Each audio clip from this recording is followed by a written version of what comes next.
ইরানের যেহেতু সক্ষমতা কম, তাদের কৌশলটা হচ্ছে মার্কিন অবকাঠামো এবং মার্কিন ঘাঁটিতে হামলা করে অর্থনৈতিক ক্ষতি বাড়ানো, যাতে ট্রাম্প যুদ্ধ বন্ধ করে দ্রুত আলোচনায় ফিরে আসে।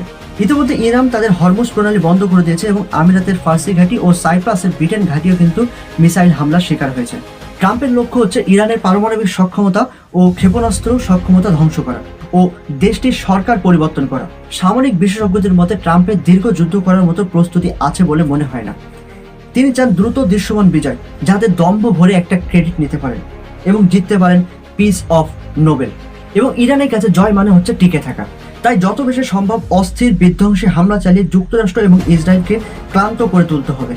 এবং মধ্যপ্রাচ্য ও ইউরোপের আঞ্চলিক ব্যবসা বাণিজ্য যখন বন্ধ হয়ে যাবে, তখন পুরো মধ্যপ্রাচ্য ও মার্কিন অর্থনৈতিক ভারসাম্যের উপরে চাপ বাড়বে। সো এখন দেখার বিষয় হচ্ছে এটা ইরান কতদিন পর্যন্ত মাথা উঁচু করে টিকে থাকতে পারে। যদিও ইরান ধ্বংস হলেও তারা কিন্তু কোনোভাবে মাথা নোয়াবার নয়।